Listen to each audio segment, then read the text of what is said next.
Somewhere beneath Antarctica's silent glaciers, there may lie more than ice and fossils. Whispers trace a bloodline, forgotten, unbroken, stretching back not just centuries, but to the dawn of Earth's first civilizations. Welcome, seeker of quiet truths. If this story finds you at night, you're exactly where you're meant to be. Before we descend into forgotten depths, take a moment to subscribe to the channel. This helps uncover more stories like this.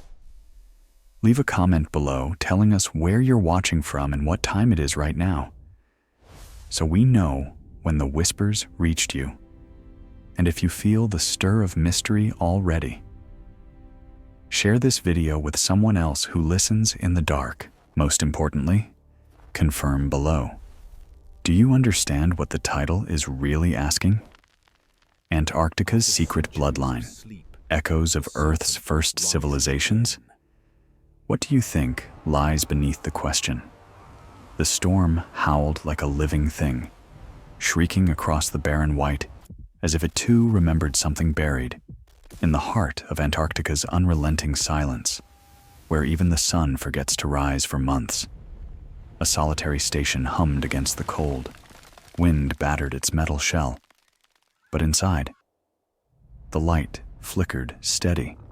A team of researchers, led not by fame but obsession, huddled around a monitor. A seismic scan had just returned, abnormal, beneath 2 miles of compacted ice, not natural stone, but geometry, symmetry, a structure. One voice whispered what they all feared to speak aloud. That's not a rock formation. There was no celebration, only a deeper quiet, a deeper awareness that they might have just brushed against something ancient enough to have watched humanity evolve and then forget. You sit there, wrapped in darkness, your screen glowing faintly in the room. Imagine for a moment the ancient cold brushing against your neck, the pressure of time pressing on your chest. What could survive buried in eternal frost? What memory, preserved in silence, waits beneath our feet? This isn't just a question of geology. It's a question of inheritance, of who we were before we became who we are. Antarctica, vast and untouched, draws in more than scientists. It draws in seekers, dreamers, and those whose questions do not sit quietly in their minds. It is a land of silence. Yes, but silence is not absence. It is potential. It is the space in which the ancient speaks. For centuries, Antarctica has been considered Earth's final frontier, a land too desolate, too alien, too remote. But long before it froze, it may have been something else, a sanctuary, a cradle, or perhaps a tomb. Ancient maps, like the one created by Ottoman Admiral Piri Reis in 1513, depict the southern continent in impossible detail, coastlines that match sonar scans made only in the 20th century. Civilizations long vanished spoke in myth and symbol of a world beyond the ice. The Greeks dreamed of terra australis incognita. The Hindus told of a land of great wisdom lost in the deluge. And the Egyptians, they hinted at a southern origin for their gods, a place where the sun was reborn. What if these weren't allegories, but directions? It is not madness to wonder. Was there a people before history, whose legacy lies beneath Antarctic ice? Could they be the origin of a bloodline, a lineage so old, so sacred? It became myth the moment it was remembered? Here, we begin to follow that trail. But be warned, this is no ordinary journey. This is the kind of history that speaks in echoes and is recorded in whispers. You won't find it in your school books or museums. It hides in the symbols etched into stone, in the wrong places on ancient maps, in stories told by firelight to children who never knew they were keepers of something ancient. Tonight, you are not just a listener, you are a seeker. If you've made it this far, take a breath and look at the time. Comment below what time it is where you are, and where in the world you're watching from. If this mystery is already settling into your bones, subscribe to the channel, share this video, and let others know what's waking in the dark. Because this story may change the way you see the world forever. History is not only what we are told, it is what survives. And sometimes, what survives isn't text or tool, but blood, memory, instinct, and the deep pull of forgotten truth. Let us return to the snow, to a time before it existed. Scientific consensus tells us Antarctica froze over around 34 million years ago, but in pockets of time far more recent. Evidence suggests that the climate was surprisingly mild. Fossilized forests lie just beneath the ice. Pollen, freshwater microbes, even traces of DNA, recordings of a warmer time during the Pliocene epoch. Temperatures along Antarctica's coast may have resembled modern-day New Zealand. Could a civilization have flourished here before the deep freeze? Mainstream history says no, but legends disagree. And legends, more often than we admit, carry the weight of memory disguised as myth. The Templars, those warrior monks feared and hunted by the church, had maps. Not just any maps, but secret cartography that showed southern lands with uncanny accuracy. Where did they get them, and why? In some obscure archives, do their writings reference the sunken throne or the last horizon beyond the cross? When the church crushed the Templars in 1307, it was not only gold they sought, but knowledge, forbidden histories, sacred bloodlines. Could the secret they died for be connected to Antarctica? A land not lifeless, but guarded? Their voyages, their rituals, their codes, were they desperate attempts to preserve a truth that once threatened to melt away? We know this. Symbols left behind by cultures thousands of miles apart bear uncanny resemblance. Spirals, serpents, and the eye, watching, always watching. From the Inca to the Egyptians to the Dogon, recurring images and myths hint at visitors, teachers, or ancestors from a southern origin. Were these stories literal or encoded history? You might wonder, why Antarctica? Why not Atlantis, Lemuria, or Hyperborea? But that's the point. What if Antarctica is one of those places, renamed, reshaped by cataclysm and time? What if it holds not only ruins, but a lineage, a sacred bloodline, whose survivors scattered and seeded the beginnings of all our known civilizations? And yet, perhaps what lies below is not only ancient, perhaps it is alive in another way, encoded in us, embedded in our stories and instincts, in the symbols we're drawn to without knowing why. Perhaps this bloodline is not just genetic, but spiritual, passed not through chromosomes, but memory. It could be hidden in plain sight, in royal lines who claim descent from gods, in secret societies whispering rituals older than language, or in your own dreams, where the ice melts and a great hall of stone stands silent, waiting to be entered once more. Could you be carrying a piece of it and not know? This is the path we will follow, not a race toward answers, but a pilgrimage into questions. As the world races forward, tearing through forests and oceans in search of progress, we will turn backward, into shadow, into the cold, into the place where memory was entombed. The ice does not speak, but it echoes. And in those echoes, some say, there is the heartbeat of Earth's first people. Not a myth, not a metaphor, but a legacy that endures. Beneath the silence, beneath the wind, beneath the storm, something waits. And now, you are listening. Before Antarctica was a realm of ice and wind, it was something else, alive, long before human memory, before even the rise of cities. It breathed with forests, rivers, and warmth. The story begins not in the cold, but in the green. Modern geology confirms that during the Eocene epoch, roughly 50 million years ago, Antarctica was not frozen. It was lush, temperate, and teeming with life.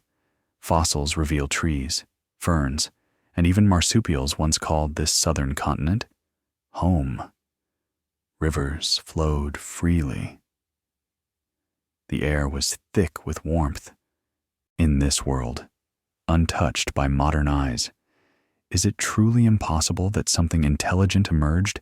The thought challenges us because Antarctica today seems too hostile, too remote. Yet plate tectonics and ice core data agree. The continent once sat closer to the equator, bathed in light. Over time, it drifted southward as the planet cooled. It became what it is now, a graveyard of silence, but for a time, it may have been Earth's hidden heart. The idea that humans, or even pre-human civilizations, may have thrived here during a warm period remains controversial. Still, traces persist. In 2012, fossilized rainforest soil was found beneath the ice. Not merely plants, but a whole ecosystem, now entombed. What else might lie beneath? Let us imagine, not as fantasy, but as a possibility. An early culture born in this southern Eden. They would have no need for walls, for war, perhaps not even for writing as we know it. They would be attuned to the Earth's rhythms, sky, and cycles. When the cold came, slow, then sudden, they would adapt, flee, or vanish. But perhaps they did not vanish. Perhaps they migrated north, carrying with them memory, language, and bloodlines that seeded future civilizations. This is where speculation becomes invitation. Because whispers of a southern land haunt more than one ancient tradition. The Greeks called it Terra Australis Incognita, a land in the far south that balanced the continents of the north. They believed it had to exist to keep the earth in equilibrium. The Chinese, too, spoke of a vast southern territory, and early Islamic cartographers hinted at lands below the known world. These weren't fantasy scribbles. These were mathematical approximations, guided by something more than guesses. Could ancient explorers, navigators, or even migrants from a pre-frozen Antarctica have reached the old world and passed on their knowledge? Enter the Peru race map, a 1513 Ottoman navigation chart that includes a near-accurate depiction of the Antarctic coastline. Ice-free. Skeptics claim it's coincidence. Others, including cartographic historians, have acknowledged that some data in the map seems to come from far older sources, possibly lost. If someone mapped Antarctica before it was buried in ice, then someone saw it, lived in it, and possibly left it. Not one person, not one culture, but a forgotten legacy. The early rise of human civilization, from Göbekli Tepe to the Nile Valley, has long puzzled archaeologists. How did such sudden complexity appear? Agriculture, astronomy, sacred geometry, skills that should have taken millennia, but often appear fully formed. What if those seeds weren't invented, but remembered, carried by survivors from a southern world now locked in silence? What if Antarctica was not the origin of civilization as we know it, but a precursor to it, a mother culture, forgotten not by time, but by ice? Of course. This theory lives on the edge of historical consensus, but even mainstream science has recently opened doors. In 2017, satellite imaging revealed structures, triangular ridges, unnatural alignments, peeking beneath the ice in Wilkes Land. Officials dismissed them as geological anomalies, yet the forms resemble architecture, and rumors persist of restricted zones and blocked research. And then there's Lake Vostok, hidden beneath over 2 miles of ice, untouched for over 15 million years, sealed like a vault. What secrets might lie in its depths? In myth, the flood is a constant. Sumerians spoke of a deluge that reset time. In the Andes, Viracocha emerged from the waters to reseed mankind. The Egyptians told of the first time, the Zep Tepi, a golden age that ended in calamity. Again and again, water is not destruction. It is erasure. It is the line drawn between memory and history. Could the Antarctic freeze be the final, southern flood, one that buried not only cities, but the truth of where we began? There are legends among the Maori of Aotearoa, in Polynesian star lore, and even within Aboriginal Dreamtime that speak of migrations, lands that sank, stars that shifted in the sky. Some say the ancestors came from the ice, from beyond the known world. Could these be echoes of travelers escaping Antarctica's slow death? In South American myths, Viracocha's bearded teachers came from the sea, white-clad, wise, and tall. In Egypt, Osiris is said to have arrived from a distant land, bringing law, order, and agriculture. Perhaps these are not separate myths, but scattered memories of the same truth. Scattered, like seeds, from a single tree, now hidden beneath miles of snow. The Templars, long after the fall of the ancient world, may have rediscovered fragments of this truth. Their obsession with Jerusalem, sacred geometry, and unexplained voyages. Perhaps these were not isolated fascinations, but pieces of a larger, hidden puzzle. Maps older than Christ, symbols older than language, and the bloodlines they swore to protect. Perhaps not royal in the modern sense, but sacred, linked to a legacy that had once thrived beneath a southern sun. Could it be that the Templars' most guarded secret was not beneath Solomon's temple, but far beyond the maps of Europe? The rise of civilization may not have been a sudden miracle, nor an accident of geography, but a transfer, a migration from a dying paradise into the colder, harder lands of the north.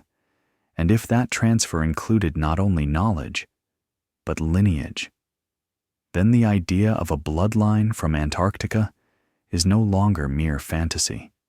It becomes possibility, a people once hidden in forest and light, cast into ice and shadow, and remembered only by symbols etched in stone, maps smuggled across centuries, and stories told by those who still feel the fire under the frost.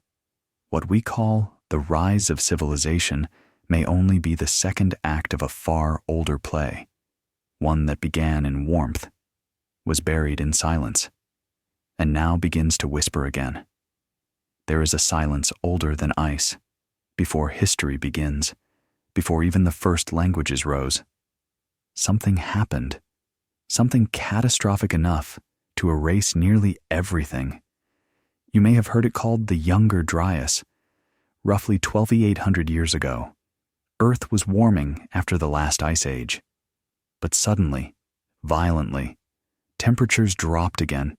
In less than a decade, glaciers returned, megafauna died, human settlements vanished. Something struck the planet, perhaps a comet, perhaps fragments of a larger body, igniting wildfires across continents, casting smoke into the sky, and plunging the world back into cold. Some call it the Great Forgetting. Others believe it was the final breath of Earth's first civilization, extinguished not by war or conquest, but by the planet itself, by ice, fire, and time. Antarctica, if it truly housed such a civilization, would have been devastated. Slowly, then suddenly. Its green rivers froze, its valleys filled with snow, and forests that once whispered in the wind were sealed beneath ice. Anything that had lived there, People, animals, knowledge would have faced annihilation. But what if they saw it coming? What if they understood the warning signs written in the heavens? Ancient astronomical traditions from Egypt, Sumer, and Mesoamerica reveal a deep fixation on cycles, stars, and recurring catastrophes. Perhaps this knowledge was not discovered independently, but inherited. The fall of Antarctica may have been more than climate. It may have been a lesson passed down, incomplete and misunderstood. Across the world, myths echo the same trauma. The Hopi speak of worlds destroyed by fire and flood. The Mayan Popol Vuh describes humanity being remade after earlier failures. Hindu texts tell of repeating ages ending in collapse. Plato, drawing from Egyptian priests, spoke of Atlantis, a land destroyed in a single terrible day and night. These accounts differ in language, but share a rhythm: sudden loss, overwhelming water, survivors carrying fragments forward. Could these be broken memories of the same southern catastrophe, reshaped by time and retold by descendants who no longer knew their origin? Archaeology reveals an unsettling coincidence. Around 11,600 years ago, global human behavior changes dramatically. Monumental construction begins at Göbekli Tepe, built by people officially classified as hunter-gatherers.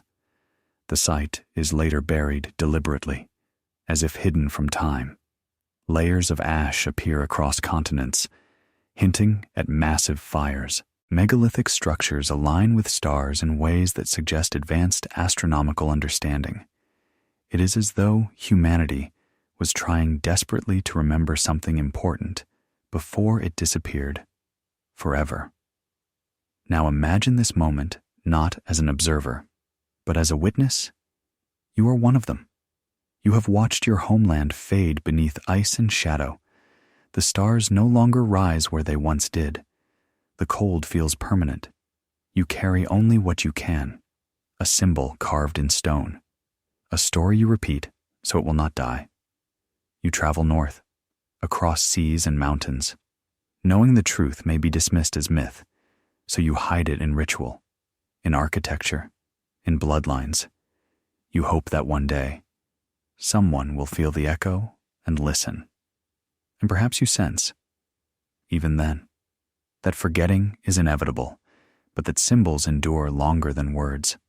Geological models suggest Antarctica became fully glaciated by around 6,000 years ago, though regional freezing likely occurred much earlier. Whatever the precise timeline, one fact remains: if a culture existed there, it was erased almost completely, yet erasure leaves traces in Andean traditions. The first teachers arrived from the south. In Aboriginal lore, beings emerge from a white horizon, bearing knowledge. In Egypt, early dynasties appear fully formed. Ruled by God, kings said to come from a distant southern land, tied to fire and rebirth. These stories are not evidence, but they are patterns, rhythmic motifs passed down through time and distance. Consider the Dogon people of Mali. Their ancestors claim knowledge of Sirius B, an invisible star only confirmed by modern telescopes in the 20th century. Their myth says this knowledge came from beings who descended from the heavens, not in celestial form, but from the sea, another reflection, perhaps, of those who fled the south across water in the Andes. Viracocha emerges from the lake with light and knowledge. In Polynesian lore, the first ancestors come from a hidden land far beyond the edge of the known sea. What if these accounts are distorted but linked, each echoing a fall long buried in ice? The true turning point was not simply destruction, but fragmentation. Knowledge scattered like embers from a dying fire, carried into new lands by survivors. They did not rebuild Antarctica. They rebuilt memory, and memory, under pressure, conceals itself. Over generations, literal history becomes symbol, and symbol becomes instinct. Descendants inherit rituals without explanations, symbols without names, and a pull toward the south they cannot explain. And in some, that pull becomes a question they cannot silence, a hunger they do not understand. This may explain why human civilization appears to rise suddenly and unevenly. Advanced stonework emerges without clear precursors. Astronomy appears before writing. Serpents, spirals, eyes, and stars recur across cultures separated by oceans. These are not decorations. They are mnemonic scars, marks left by a civilization that could not carry everything with it. If a bloodline from Antarctica survived, it did so quietly, embedded not in nations, but in people who walked north, carrying in their bodies the residue of something older than time. We often dismiss lost civilizations as romantic fantasies. But what if the true tragedy is not that they never existed, but that they did and were forgotten? What if the ice that buried Antarctica did more than freeze water? What if it froze memory itself? This is the fall, not a fall from power, but a fall from remembrance. And though the voices are silent, their echoes remain, in stone, in myth, in ritual, and perhaps in you. What do you feel when you think of the ice? What ancient fire burns just below its surface? Throughout history, there have always been those who seem to know just a little more than they should. Figures who moved like shadows through the margins of recorded events.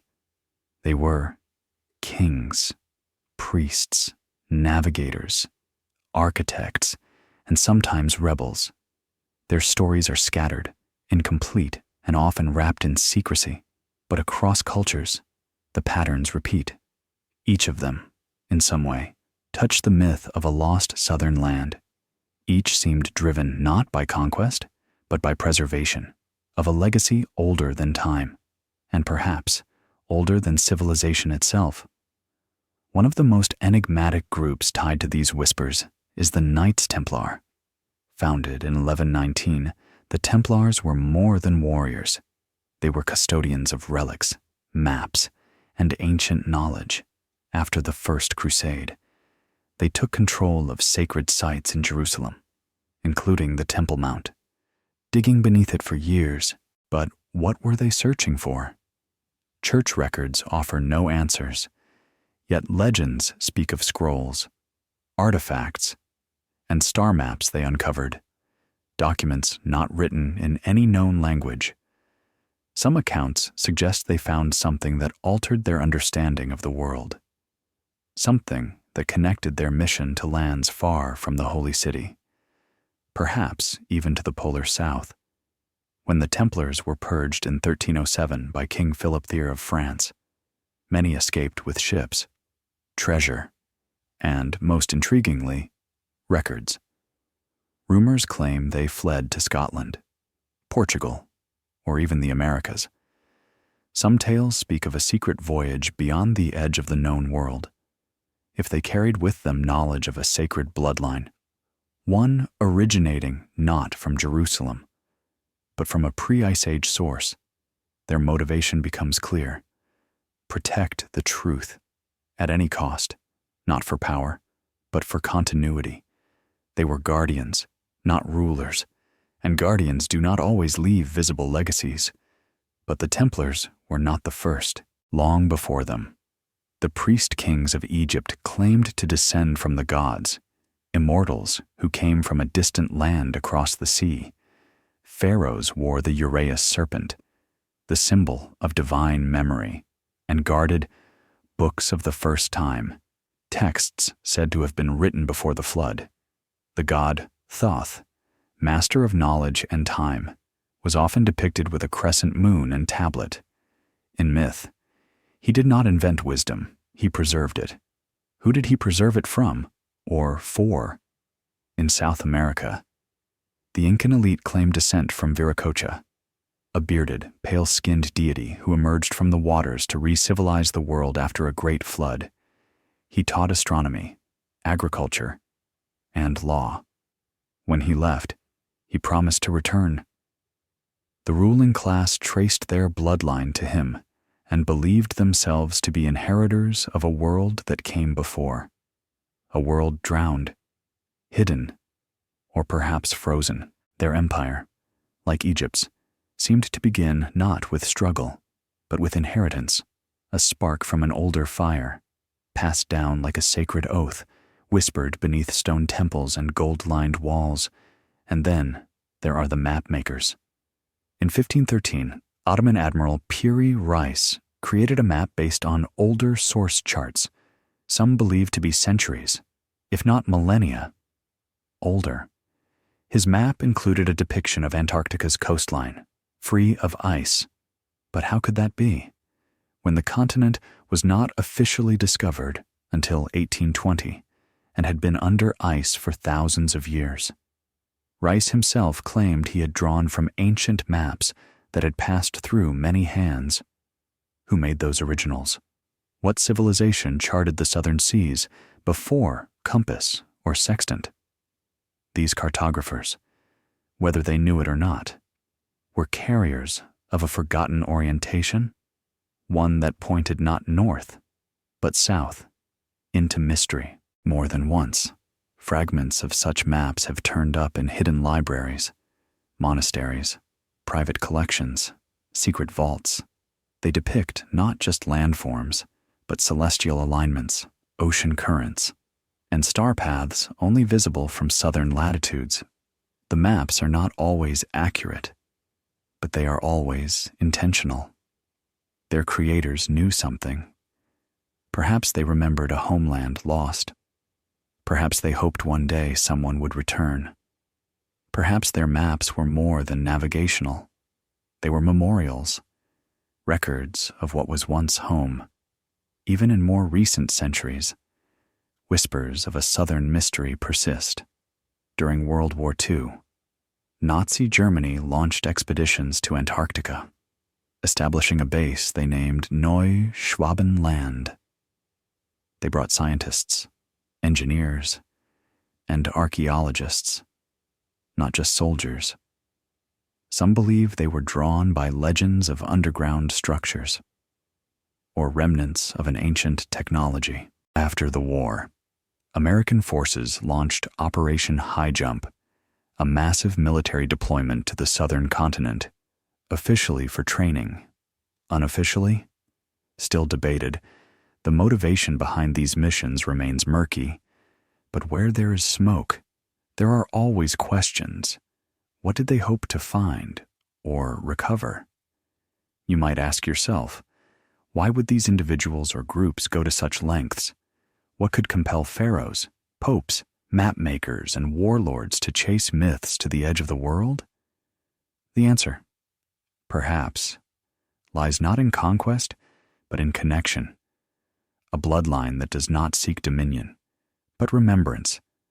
A heritage not meant to rule others, but to survive time itself. And in that heritage, they saw not just origin, but responsibility. If the knowledge they preserved was too dangerous for a fractured world, perhaps they chose silence over revelation. Perhaps they knew that truth, once broken, is harder to piece together than to protect in the shadows. Not all guardians wore crowns or armor. Some were quiet scribes, monkish translators, oral storytellers in remote highlands. Some were women who passed down sacred songs through generations, embedding memory in lullabies. Others left no name at all, only carvings on stone, or symbols etched into temples and tombs. You've heard these echoes, though you may not have known it.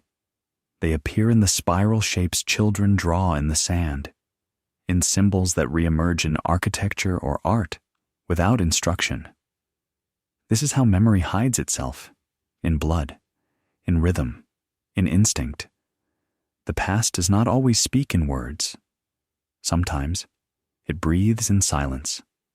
Perhaps the question is not who they were, but what remains of them now. Do their descendants walk among us, unaware? Does their mission continue through symbols we wear, stories we tell, or even in the places we are drawn to without understanding why? You feel it too, don't you? That pull toward mystery, toward the idea that something important was lost and might yet be found. These figures, known and unknown, crowned or nameless, did not seek glory. They sought continuity. They passed the flame, not to rule the world, but to remind it. The fire is not dead. It sleeps beneath the ice. The question lingers like breath on frozen glass. What exactly lies beneath the Antarctic ice? For centuries, explorers, scholars, mystics, and military operatives have brushed against the edges of something, an idea, a pattern, a whisper, but only in fragments. It is time to piece them together, to stand before the central mystery, not with answers, but with the reverent silence it deserves. We begin with the anomaly that refuses to fade, the Peru race map of 1513. It depicts the northern coastline of Antarctica, without ice. This is not interpretation. Satellite scans from the 20th century confirm that the landmass shown matches subglacial topography, uncovered only through modern radar. Yet, in 1513, the continent was officially undiscovered. More disturbingly, geologists agree that Antarctica has been under a thick ice sheet for at least 6,000 years. So how did ancient cartographers know its shape? What source materials did they use? These questions have no mainstream answers. Instead, they are circled, avoided, explained away as coincidence. But what if they are not? What if they are the fingerprints of something deeper? A memory preserved in ink and geometry? Passed down through a lineage that refused to forget? Beyond maps, there are other anomalies, artifacts unearthed or glimpsed, often dismissed as errors or frauds. In 1995, a metallic object resembling a machined gear was found embedded in a fossilized rock in Antarctica. The object's structure was precise, symmetrical, and inexplicable by natural formation. Russian scientists reported the find, but retracted the information soon after. No mainstream follow-up was allowed. Other whispers mentioned stone structures captured on satellite in Wilkes Land, including one ridge shaped like a perfect pyramid, dismissed as pareidolia. Yet it draws the eye like a memory half-remembered. And then there is Lake Vostok, a body of water sealed beneath more than 2 miles of ice, untouched by sunlight for over 15 million years. Drilling into it is heavily restricted. The Russian team leading the project ceased operations shortly after breaching a pocket of pressurized gas. Rumors, never confirmed, claim that organic material was retrieved, DNA sequences unlike any currently on Earth. Was it microbial, ancient, or something else entirely? Something not from the surface, but from a civilization that once lived beneath it? This is where the theory of the Antarctic bloodline sharpens into view. Not merely the idea of ancient people in the South, but of a lineage, a group whose genes, knowledge, and spiritual purpose survived the ice and made their way north. Many believe this bloodline reappeared in elite castes of Egypt, Sumer, or pre-Inca societies. Some suggest it endures today, hidden, forgotten even by its own carriers, passed through DNA, tradition, and instinct. It may not look supernatural. It may look like you. The motif of a sacred or chosen bloodline repeats throughout world mythologies. The divine right of kings, the star-seated ancestors, the keepers of ancient truths. Often, These bloodlines are said to originate from a destroyed world or distant land, not heaven, not stars, but somewhere that once existed on Earth and no longer does. Could that land be Antarctica? A place now erased from maps of the living, but present in dreams, stories, and subterranean scans. Many secret societies and esoteric schools speak of a hidden center. The Polaris myth of the North Star is mirrored by traditions of a lost southern source, symbolic, perhaps, of the inward path to forgotten knowledge in Templar lore. The Rose Line is a symbolic blood path running through sacred geography. In some mystical texts, it is described not as a place, but as a coded inheritance, something that cannot be read, only felt. Now pause and let your mind drift. You're not in your room anymore. You are standing on a frozen plain. There's no wind, no sound, just silence, complete and unforgiving. Then, under your feet, something shifts, a deep hum, not mechanical, not animal, ancient. You kneel, press your hand to the ice, and in a moment of impossible clarity, you recognize it. You don't know why, but you do. The symbols, the direction of the wind, the way the stars tilt in the sky, it all feels familiar. This is not imagination. It is memory. It is a call to something older than your name. Is it so impossible that your cells remember what your mind does not? That something within you was once part of something greater, something long buried, but not erased? Some genetic researchers have uncovered strange anomalies in the human genome, haplogroups that defy migration models, isolated sequences in people of diverse backgrounds that do not match known evolutionary timelines. These anomalies are often ignored, but a few fringe scientists have proposed theories involving ancient interbreeding with an unidentified hominin group. What if it wasn't another species, but another civilization? What if some of us carry not the blood of aliens or gods, but the DNA of a people whose story has simply been buried too deep to trace? There are ruins that call without sound. There are maps that contain memories. There are names that survive in silence, passed from mouth to ear with reverence. Perhaps what lies beneath the ice is not a city or temple, but a record, not of technology, but of identity. Something that, if uncovered, could reorder everything we believe about history, not by force, but by remembrance. The story of Antarctica's secret bloodline isn't about proving alien races or rewriting biology. It's about inheritance, cultural, genetic, and spiritual. It's about those who carried the fire when the world froze, and while the ruins may be gone, the echo remains, in language, in stone, in breath. Perhaps the central mystery is not what lies under the ice, but why it still calls to us. Why so many feel drawn to a continent we cannot live on. Why explorers go missing. Why military operations are cloaked in secrecy. Why certain coordinates are classified. Not because of what's there, but because of what might be remembered if we look too closely. So, what is the bloodline? A people? A gene? A memory? Or a promise? It is not ice that preserves history. It is the ones who carry it forward, even when they forget its name. If a civilization once lived on Antarctica, or fled from it, then where are the traces? Where are the stones? The symbols? The songs that speak of that vanished world?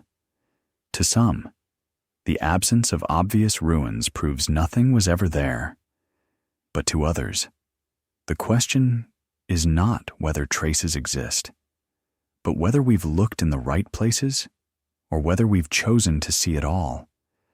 Much of Antarctica is still unmapped beneath the ice.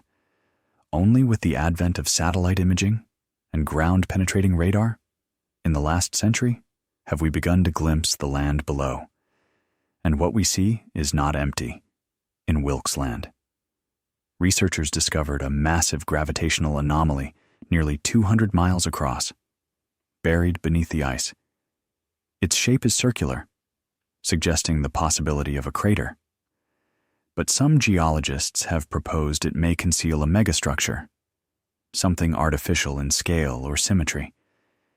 It's speculative, but the data is there, heavy as stone. And then there is the Antarctic Pyramid, a triangular ridge in the Ellsworth Mountains that, from above, appears nearly perfect in its geometry.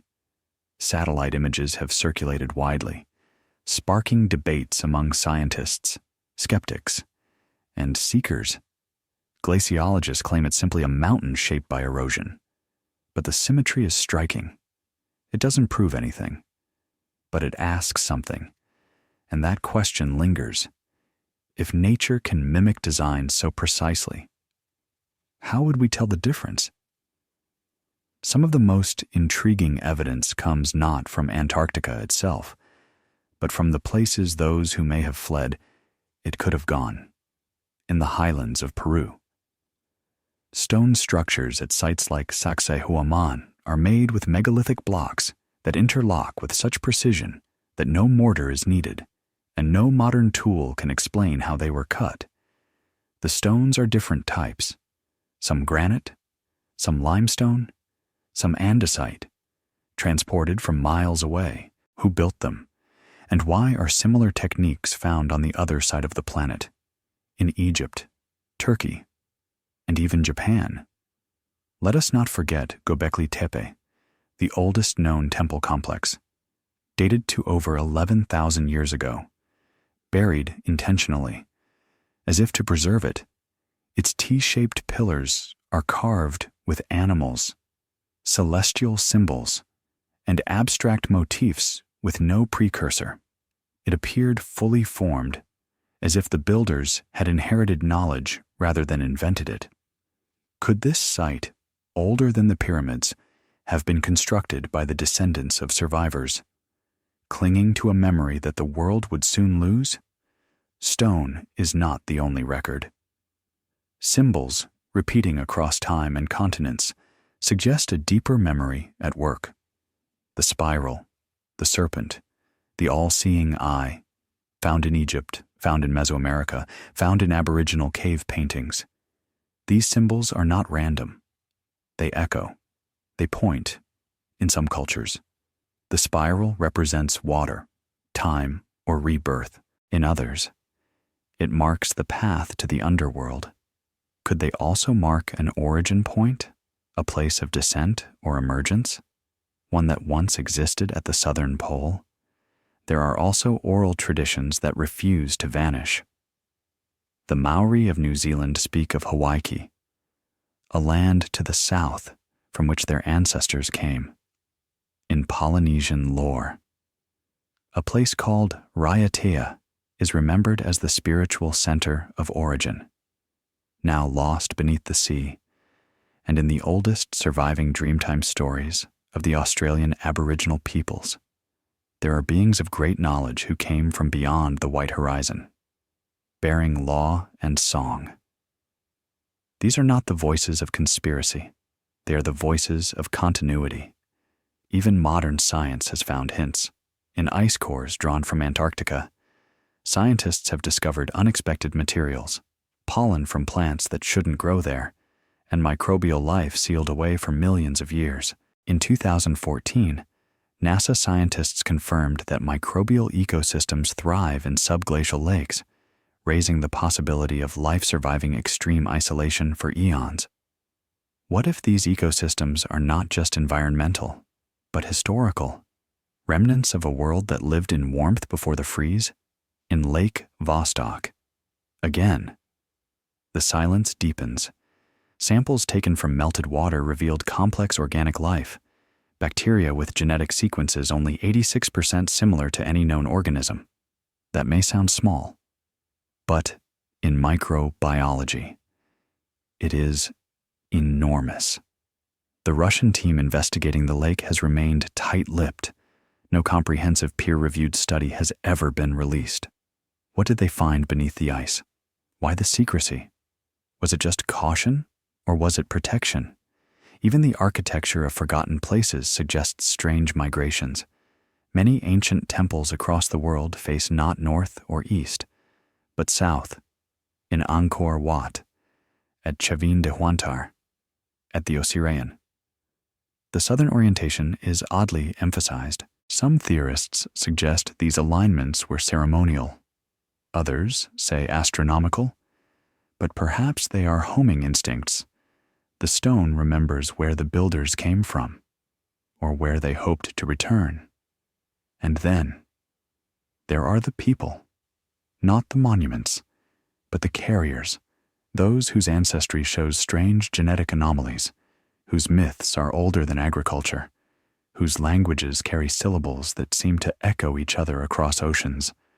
Among the Sami of Scandinavia, the Ainu of Japan, the Dogon of Mali, and the Quechua of Peru, are songs and symbols that do not match their modern surroundings, but match each other. What are they remembering? What seed was planted across the world? And why does it keep growing in silence? Perhaps we misunderstand what evidence means. We want monuments, texts, tools. But sometimes, memory is the monument. The silence itself is the trace. If a culture was erased by ice, it would not vanish entirely. It would whisper in the cracks of forgotten languages, in the tilt of temples, in the symbols that reappear in dreams. Perhaps the greatest evidence is not what we find, but what we feel. The chill down the spine when standing before ancient stone, or the quiet recognition in a pattern we've seen before, but cannot name. The evidence is there. It does not shout. It waits, like something buried, like something frozen. And maybe, like us, it is still trying to remember where it came from. If there was once a great civilization at the heart of Antarctica, then the question becomes urgent. What happened to them when the cold came? Did they perish beneath the advancing ice, entombed in silence, or did some escape? And if so, where did they go? The possibility of an exodus is not only poetic, it is quietly threaded through ancient traditions around the globe. Across cultures and continents, we hear the same motif of enlightened beings who arrived from across the sea, bringing knowledge of the stars, the seasons, agriculture, and architecture. Bearded sages emerging after a cataclysm, pale-skinned, or golden, or cloaked in feathers. Sometimes they build, sometimes they warn, and sometimes they simply vanish, leaving behind only structures too grand for the people who inherited them. The most enduring of these figures is Viracocha, the great civilizing god of the Andes. He came from the sea, taught, then departed, walking west across the ocean. His name echoes through Incan and pre-Incan tradition, but his origin remains undefined, neither heaven nor earth. Some Andean priests claimed he came from the south. Is it coincidence that he appears just as a sudden leap in knowledge reshapes the region's civilization? In Mesoamerica, a similar figure appears, Quetzalcoatl, the feathered serpent, bringer of laws and calendars. In Polynesia, it is Oro. And in Egypt, Osiris arrives as a wise ruler who civilizes a wild land. These gods are often killed or hidden, only to return again. Their stories vary, but their direction does not. They come from far away, and they do not arrive as conquerors. They arrive as survivors. These tales may not refer to literal deities, but to the remnants of a vanished people, bearers of memory, forced to migrate, their identities mythologized over generations. If the southern homeland had become uninhabitable, its survivors would have fled in all directions. But perhaps their purpose was not merely to survive, it was to seed the world with memory, not to rebuild what was lost, but to ensure it would never be completely forgotten. And what of their roots? Some researchers point to ancient ocean currents and wind patterns that would have carried seafaring peoples from Antarctica's coasts northward, through what is now the Southern Ocean, toward the coasts of South America, Africa, and Oceania.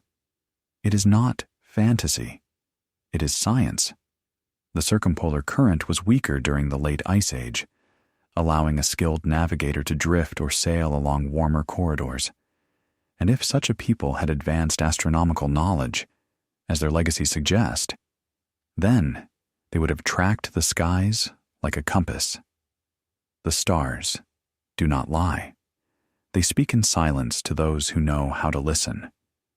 Even today, researchers find genetic traces that defy easy explanation. In the highlands of Peru and Bolivia, populations exist with unusual cranial shapes, elongated skulls that are not the result of head binding, but natural cranial formation.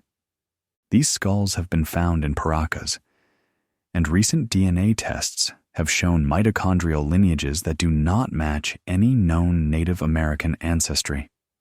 Could these be echoes of a different people? Refugees from a sunken homeland, carrying the last spark of an ancient flame? Farther north, in the Dogon tribe of Mali, knowledge of the Sirius star system predates telescopic astronomy. The Dogon claim this knowledge was given to them by Nomo, beings from the sky or from a sunken place, depending on the version. Skeptics scoff. But how did they know that Sirius was a binary system? How did they chart an orbit invisible to the naked eye? Each of these peoples, Quechua, Dogon, Polynesian navigators, Aboriginal songlines, may represent not just isolated genius, but survival lines, genetic arcs, custodians of symbols, geometry, and orientation. Their memories may be warped by time, but the direction remains, always pointing back to a lost beginning, and always moving away. From the south, even in Japanese Shinto traditions, there are ancient deities linked to sea travel, emergence, and divine migration. The kami known as Huri descends from the heavens, but his journey is also one of exile and return, from a place beneath the waves. Likewise, in the Indus Valley, mysterious early settlers built advanced cities with unknown origin stories, suggesting they arrived already possessing knowledge of urban planning, granaries, and mathematics. Could these be further outposts seeded by those who fled? And what if survival did not mean splintering apart, but remaining connected? Perhaps a network existed, not of roads, but of rituals, certain architectural styles, astronomical alignments. And shared creation stories suggest not mere cultural diffusion, but a shared source. Some researchers have proposed that the Nazca lines in Peru, the dolmens of Korea, and the standing stones of Brittany may not be isolated phenomena, but waypoints, encoded signals preserving lost coordinates, not maps to a place, but reminders of one. You can almost feel it when you trace the map with your finger. The migrations spiral outward like a slow exhalation from a buried heart. Not chaos, but deliberate dispersion. What were they trying to preserve? What story did they believe must not die? And then, there's the ice shelf silence, where no indigenous human group has ever been recorded. No myths, no ruins, no known settlements. Yet the human brain is drawn there, generation after generation, as if something inside knows. Writers, mystics, scientists, and explorers have all fixated on Antarctica, not for what it offers, but for what it hides. Could that pull be a signal? A relic of ancestral memory buried in the mind? The way instinct lives in the bones?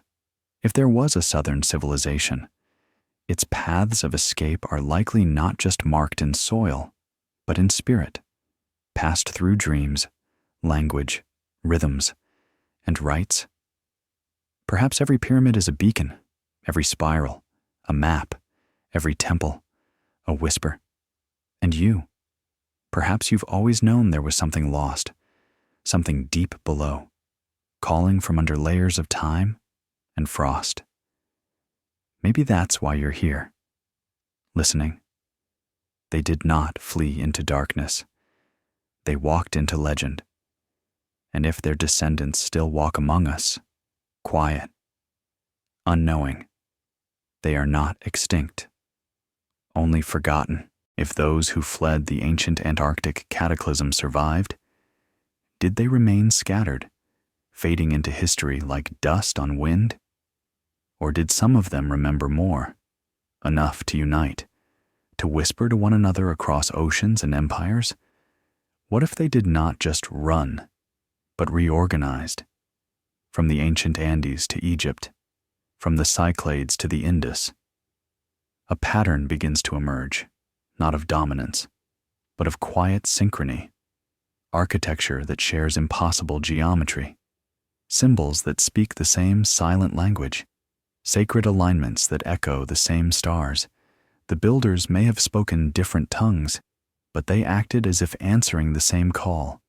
Imagine not a single empire, but a network, decentralized, spiritual, encoded in stones and rituals, a network that worked not to rule the surface of the earth, but to protect something older than kingdoms, memory.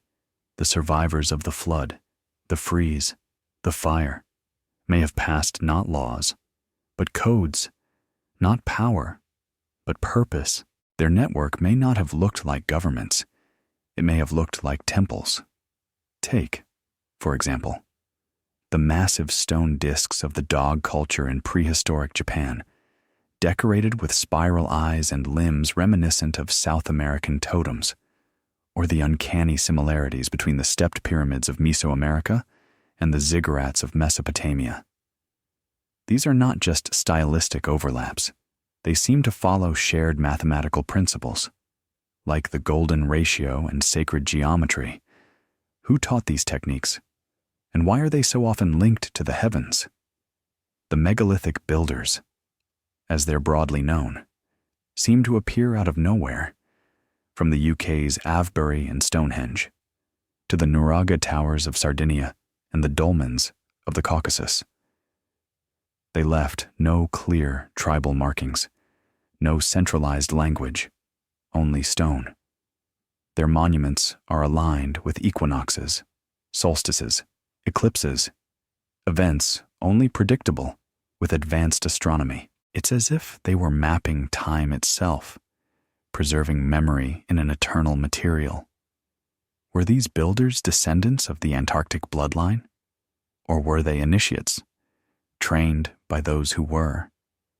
Some believe this knowledge was preserved not just through monuments, but through people, through tightly guarded bloodlines and priestly orders that emerged in parallel. The Egyptian priesthood of Thoth, the mysterious Nakal of Lemurian myth, the seven sages of Sumer, the Chachapoya of the cloud forests. Each is surrounded by myths of guardianship, of ancient knowledge too dangerous or sacred to reveal. Did they act alone, or were they part of a coordinated remnant, bound by ritual rather than empire? And what of the Templars, thousands of years later, accused of heresy and secret worship? Within their order were maps, legends, and astronomical calculations long believed lost. Some medieval scholars whispered that the Templars possessed knowledge older than Christianity, gained not through war, but through contact with something ancient in the East and South. Could they have inherited fragments of this network's legacy? Carriers of a forgotten schema, reactivated after centuries of sleep? Across time, secret societies have claimed descent from something before, from the Freemasons and Rosicrucians, to the Yazidis, the Zoroastrians, and certain Himalayan lamasseries that hold to ancient cosmological traditions. Each group maintains symbols, rites, and language that doesn't quite fit its surrounding culture. Their doctrines often reference a lost golden age, a place of origin, a center that fell beneath the waves or into the ice. Some of the languages associated with these groups contain words with no root, no etymological family tree. Linguists call them isolates. But what if they're not random? What if they're fragments from a tongue spoken long before Babylon, before before ice locked the southern heart of the world? Ritual incantations, repeated endlessly by firelight, may preserve more than belief. They may encode survival. These networks may have functioned less like governments and more like organs in a body, each performing a specific role in preserving fragments of knowledge. Some preserved astronomy, others, mathematics, some, the myth, and some guarded the bloodlines themselves, hidden not just in stone, but in the veins of their descendants, a living library, encoded in DNA. Consider the strange concept of the King's List in Sumer, a record of rulers before the flood, whose reigns spanned thousands of years. These names don't align with known human lifespans.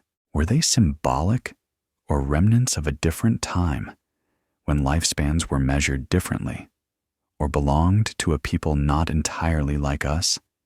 Perhaps those rulers were part of the same memory-preserving network. Perhaps they weren't just kings. They were sentinels, appointed to hold a line that stretched from the deep past into the unfolding future. One theory proposes that the function of these networks was not just to protect the past, but to track cycles, celestial, energetic, and even civilizational Wendikanu. Could this be why so many of their monuments align with solar and lunar phenomena?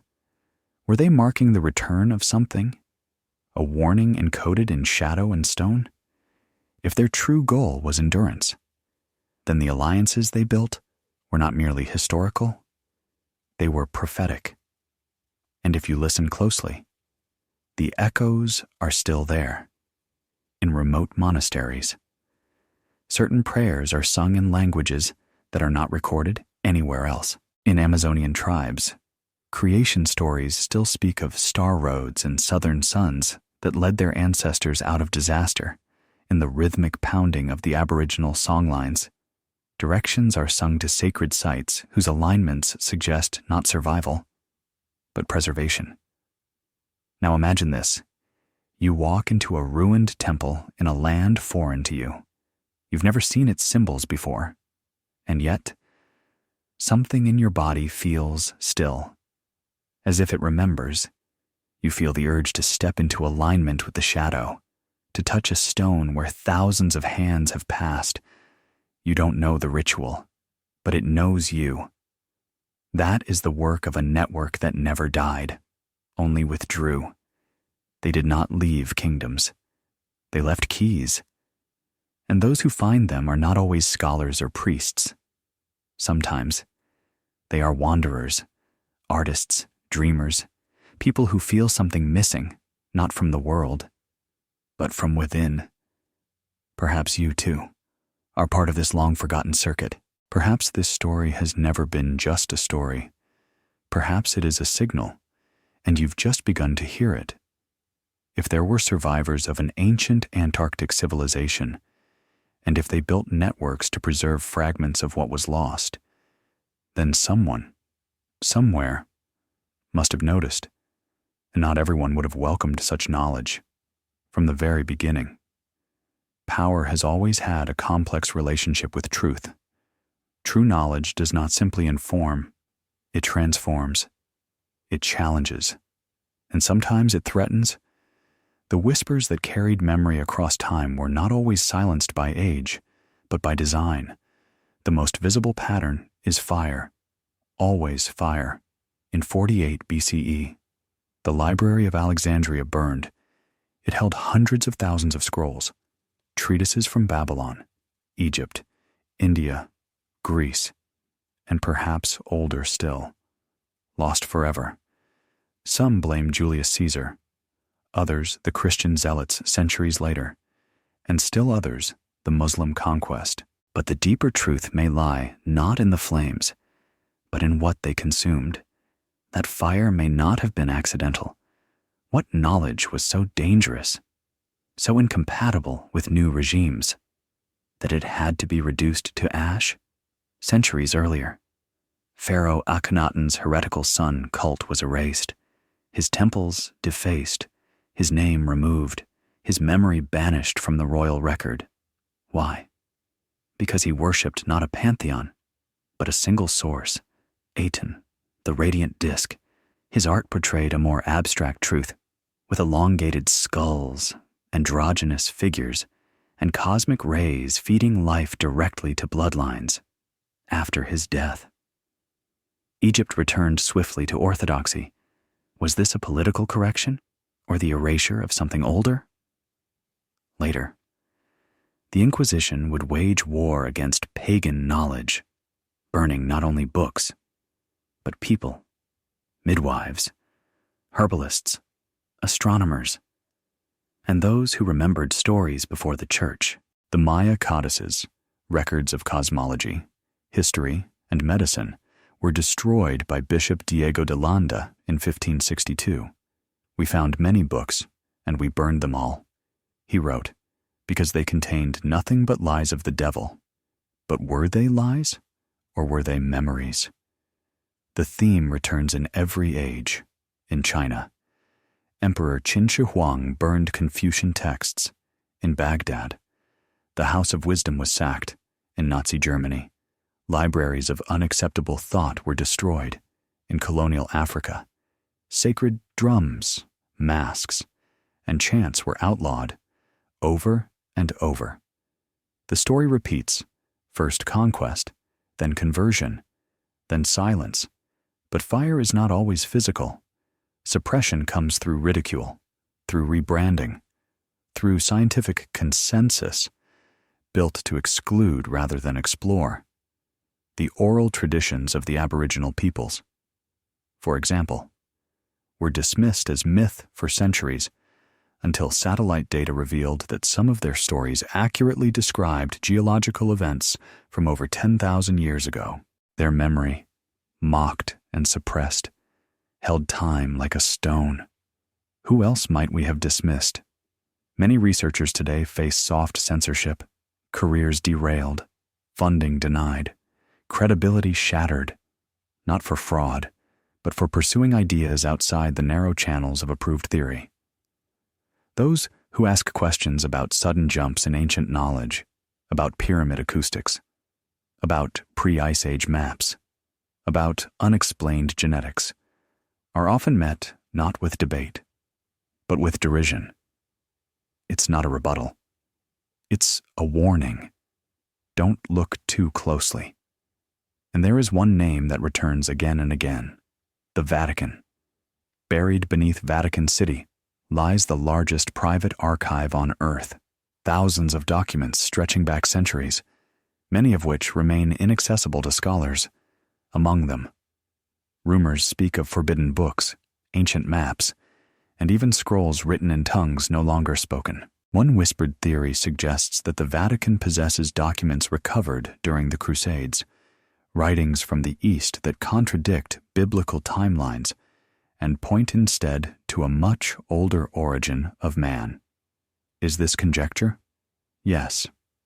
But even speculation speaks volumes when access is denied. The same can be said of the Antarctic treaties. Since the 1950s, world powers have maintained an unusual alliance regarding the southern continent. No military activity, no private exploration without authorization. Scientific research only. Tightly regulated. Ask yourself, when has humanity ever shown such unanimous restraint over territory? Could it be to preserve the environment? Or is there something there that must remain undisturbed? Erasure takes many forms. Some of it is subtle, Books that once discussed the possibility of lost civilizations are reclassified under fantasy. Texts are republished with key passages omitted or reinterpreted. Ancient maps once treated with seriousness are now called anomalous artifacts. When facts don't fit the narrative, they are not always confronted, they are buried, quietly, under the weight of silence. Even in academic institutions, selective blindness often shapes what we accept as history. Consider the editing of ancient texts, translations altered to fit theology, chronologies reordered to match dynasties, whole paragraphs missing, not from time, but from intentional omission. And often, the most mythological elements are the ones removed first. References to lost continents, to sky beings, to sudden floods and frozen suns. And then, there are the symbols that have quietly vanished. Spirals, tridents, winged discs, and pine cones, all once common in sacred art, now reduced to museum curiosities or appropriated into corporate logos. These images once told stories. They were language without words, memory etched in stone. Their removal was not random. It was ritual, a ritual of forgetting. Psychologically, too, erasure takes its toll. When a people are told their ancestors were primitive, their myths nonsense, their cosmology superstition, they begin to believe it. Generations forget. The past becomes caricature. The trauma of disconnection settles in the bones. Who are we, if not the inheritors of something immense? If you take that away, what's left? But even in erasure, something persists. In the margins of books, in family crests, in the layout of certain cities, in lullabies, in ruins, in silence. Memory survives like a flickering ember, impossible to extinguish entirely. It smolders in the cracks, and perhaps you've felt it, haven't you? That sense that something is missing, something just beyond reach. You can't prove it, you can't name it, but it tugs at your thoughts in the quiet hours. The sense that there was once a truth, beautiful and immense, now buried not only beneath ice, but beneath centuries of denial. They tried to erase it. They still try, but truth is not so easily killed. It hides in whispers, it waits in stone, and it listens for those still willing to hear. History rarely changes all at once. It fractures, a break here, a silence there, and in the wake of attempted erasure, the world did not fall quiet, it echoed. Imagine the moment after the great forgetting began. The fires died down, the scrolls gone, the storytellers vanished or silenced, yet in the shadows, people still remembered. Half-dreams passed from grandmother to child, drawings on cave walls, songs hummed in a tongue no one could quite translate. These weren't just cultural habits. They were resistance. Not all knowledge needs to speak to survive.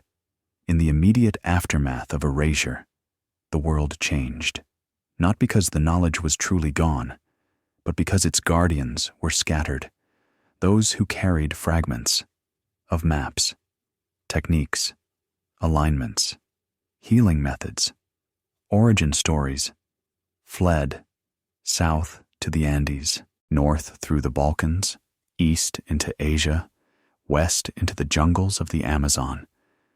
They were not conquerors.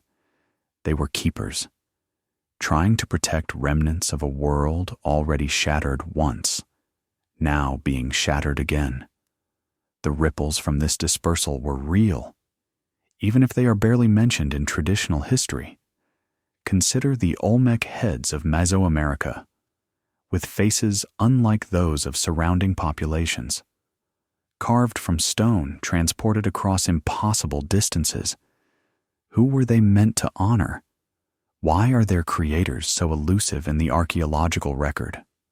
Some say these statues are memory markers, effigies of those who arrived from lands long forgotten, not to dominate, but to seed remembrance across the Mediterranean in the wake of Akhenaten's destruction. A subtle undercurrent persisted.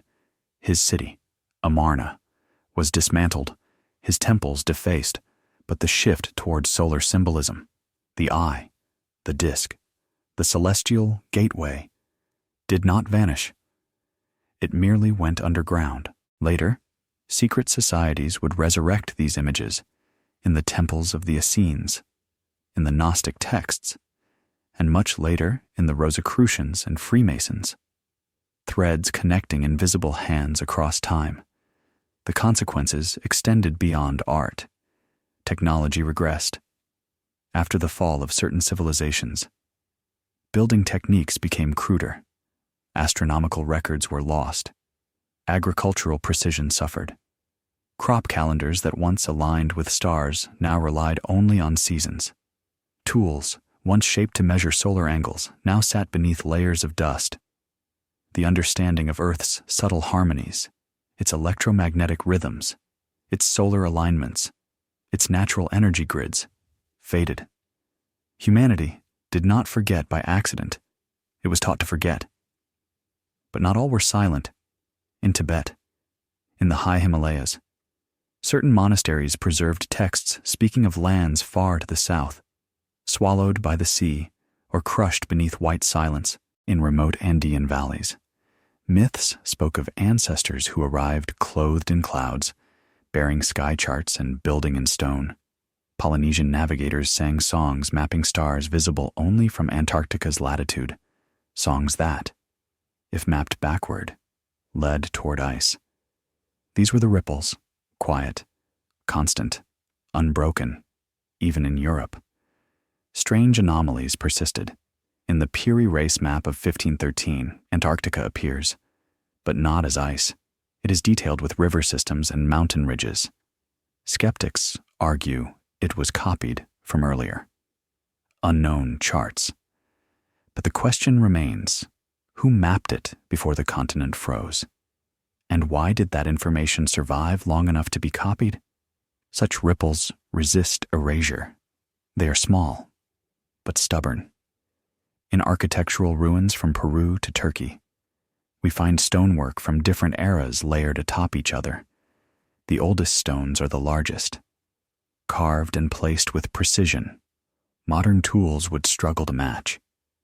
Above them, smaller, rougher stones from later peoples. The ripple is physical. The knowledge decreased over time, not advanced. What society forgets how to build, how to move stone, how to align with the sky? Another consequence emerged in dreams. In ancient Greece, some oracles did not interpret visions. They listened for echoes. They believed the soul remembered what the mind could not. Dreams, they taught, were not projections of future desire, but memories of a time before, a time when humanity stood closer to the origin. These concepts were later ridiculed. But what if they were tracing the first ripples of memory, faint but persistent? Even myth shifted subtly. Flood stories appear in over 200 cultures worldwide. Many describe a land lost to ice or water, not due to punishment, but due to celestial misalignment or cosmic accident. Often. A chosen group escapes. Often. They carry something, stones, seeds, names, blood. The recurrence of this motif is a ripple of its own, not a moral tale, but a coded record. And then there is the ripple inside you, that strange pull toward forgotten temples, undeciphered symbols, toward skies you've never mapped yet somehow understand. You feel it in quiet museums, in the worn stone steps of sanctuaries, in moments of stillness under stars. It is not nostalgia, it is recognition. The immediate consequences of the erasure were not silence, but scattering, not death, but division.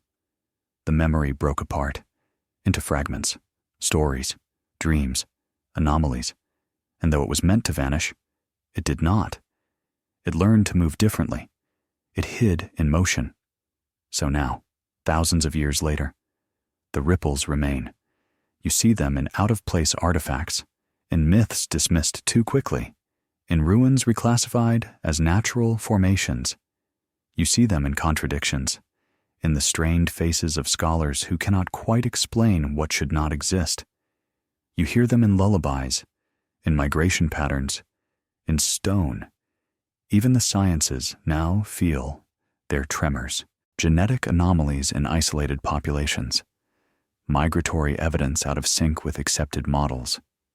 Geological shifts described in ancient texts that modern instruments now confirm. Slowly, the ripples surface, and the echoes still find you. They call from the unlikeliest places, a dream you can't shake, an ancient image that stirs your blood, a phrase in an unknown tongue that feels like home. These are not coincidences. They are reverberations. They are the voices of those who whispered forward. You are part of those ripples. You are the result of what was scattered, the continuation of what was meant to fade.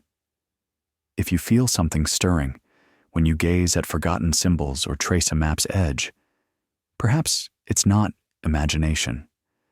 Perhaps it's memory reawakening. Truth, when buried, becomes pressure, and pressure always finds a way to surface. The echoes of a lost bloodline do not always shout. They murmur. They slip into stories disguised as parables. They bleed into cultural rituals.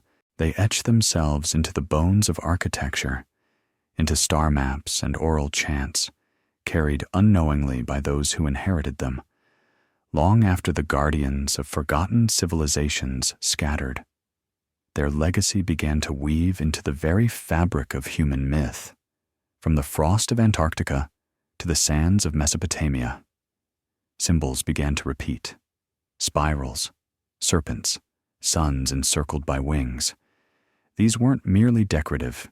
In ancient Sumer, tales of antediluvian kings, those who ruled before the Great Flood, describe beings with impossible lifespans, descended from the heavens in Egypt. The myth of Zep-Tepi, the first time, speaks of a golden age ruled by god-kings. The Neteru, whose knowledge shaped the Nile's flow and aligned monuments with stars. In Mesoamerica, Viracocha and Quetzalcoatl arrived from across the sea, tall, bearded, bearing wisdom and tools. What unites these myths is not their precision, but their pattern. They don't name Antarctica. They don't map it, but they suggest a memory of something older, a civilization that fell, whose essence bled outward into the vessels of younger cultures, not dominance, but inheritance. Consider Atlantis.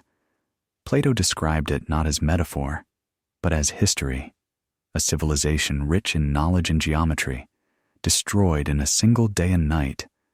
The story, passed from Egyptian priests to Solon to Plato, has survived thousands of years. Critics dismiss it as allegory.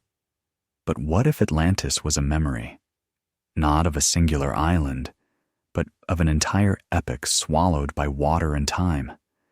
One theory posits that Atlantis is a cultural echo of an Antarctic civilization erased in the last ice age collapse, its survivors mistaken for gods. Or look at the Dogon people of Mali.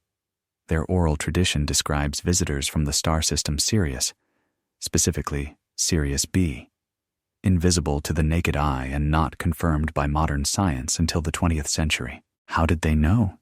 The Dogon also spoke of a watery, amphibious people who came from the sky to teach agriculture and cosmology.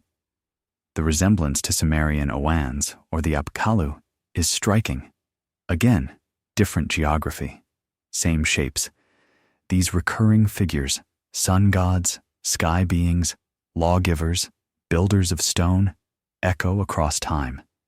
But what if they weren't divine?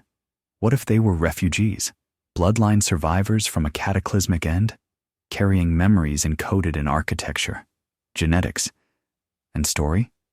Not immortals, but ancestors, mistaken for gods in their last acts of stewardship. Over time, their teachings were diluted. The sacred geometries became superstition. The songs became legend. The stargates became fairy tales. But some fragments endured. The Mayan calendar's mathematical sophistication, the Egyptian alignment of Giza's pyramids with Orion's belt, the precise megalithic structures at Göbekli Tepe. These are not isolated achievements. They are signs of a shared inheritance. Even the myths of bloodlines reflect this. Tales of divine right, of kings descended from stars, of a chosen lineage hidden in plain sight. The Merovingians, the Incas' children of the sun, Japan's imperial descent from Amaterasu, Ethiopia's Solomonic dynasty. Some scholars claim these are myths for legitimacy, but others ask, what if these were echoes of a real bloodline, its memory protected through ceremony and guarded marriages? In some traditions, this memory isn't just symbolic, it's embodied. The Tuatha De Danann of Irish lore arrived in ships of light, brought knowledge of healing, agriculture, and magic. When they vanished, they were said to have gone underground, becoming the Ys-Sida, Fae, to later folklore. But is that a demotion or a disguise? Could the beings of myth be the last survivors of what once was, rendered unreal to protect them from the destruction that pursued them? Meanwhile, symbols moved with the survivors across continents. We find the same spirals, the same stepped pyramids, the same sacred numbers, 3, 6, 9, 12, 72. These patterns were not taught in school. They were remembered in ritual, passed in temples, echoed in art. As one civilization fell, the symbols migrated, east into Vedic chants, west into Celtic knotwork, north into Norse runes. A bloodline doesn't only mean genetics, it also means memory and motion. Even Christianity, perhaps unintentionally, bears traces. The fish symbol, the holy mountain, the virgin birth, the bloodline of David, all motifs far older than the Gospels. Beneath theology lies mythic scaffolding, echoes buried in borrowed robes. And some Gnostic sects even claimed that Christ was the last echo of that ancient knowledge, a messenger whose teachings were quickly buried beneath orthodoxy and power. This is the long-term impact, not disappearance, but diffusion. The original was shattered, but its shards glitter still in every sacred story. Its music plays through thousands of cultures, not as doctrine, but as longing, as intuition, as something just out of reach. Even modern media echoes it. Tales of hidden kingdoms, chosen bloodlines, lost technologies, forgotten gods, from fantasy to science fiction. We are drawn again and again to the archetype of the hidden past. What we dismiss as entertainment may in truth be cultural dreaming, a species' memory seeking itself in art. It is not just the past whispering, it is the future reaching back, hungry to understand. Genetic memory, ancestral instinct, a feeling passed through blood and bone. Something inside us still yearns to piece it all together. Perhaps what we call myth is only unverified memory. Perhaps truth doesn't vanish. It waits for the right question. In modern genetics, anomalies have been recorded, haplogroups that seem older than models allow, isolated traces of lineages that connect people across oceans, deserts, and continents without any known migration path. There are whispers of a mitochondrial marker, shared by isolated tribes in the Amazon and by communities along the Himalayas. Scholars hesitate to name it, but it's there, an ancient thread, stubborn and unbroken. Perhaps that is the final legacy, not power, not conquest, but curiosity. The feeling you carry now that something in this world is older than stone, deeper than oceans, and more alive than we were taught to believe. The bloodline beneath the ice never truly vanished. It's scattered into story, encoded into the rhythm of myth, and even now, it whispers through you. Symbols do not lie, they endure, carved into the oldest stones, painted on cave walls, scratched into pottery left to time. They whisper across centuries. Long after names have faded and empires crumbled, the symbols remain: spirals, eyes, hands, stars, suns, crosses within circles. What do they mean? Who first drew them? Why do they appear everywhere? If you trace your fingers across a stone in Newgrange, Ireland, and then across a temple wall in Peru, you'll feel the same spiral. If you tilt your head in the hypogeum of Malta, and then look again at the carved staircase in Indonesia's Gunung Padang, the geometry feels familiar. Across oceans and centuries, the same forms emerge, as if they weren't invented, but remembered. The spiral, always the spiral. Not just an aesthetic flourish, but a code. In sacred geometry, it mirrors the golden ratio, the Fibonacci sequence, patterns that appear in galaxies and shells, hurricanes and sunflower seeds. Did ancient people understand the mathematics of the universe? Or were they mimicking a pattern that already lived inside them? The circle within a cross, found in Native American iconography, in ancient European solar stones, in Celtic carvings, in Andean textiles, it represents the four directions, the cycle of life, the meeting point of heaven and earth. But in Antarctica's forgotten legacy, could it also represent something else? A central world surrounded by migrating pathways, a homeland at the pole, from which others dispersed, the serpent slithering through African myth, Mesoamerican temples, Chinese legend. In Egypt, it is the Uraeus. In India, the Kundalini. In Norse myth, the world serpent, Jörmungandr. Why does a creature of the earth so often represent cosmic power, hidden knowledge, divine transformation? Theorists suggest the serpent could symbolize a universal force, energy that coils and climbs, like DNA, like ley lines, like the magnetic fields pulsing beneath the ice.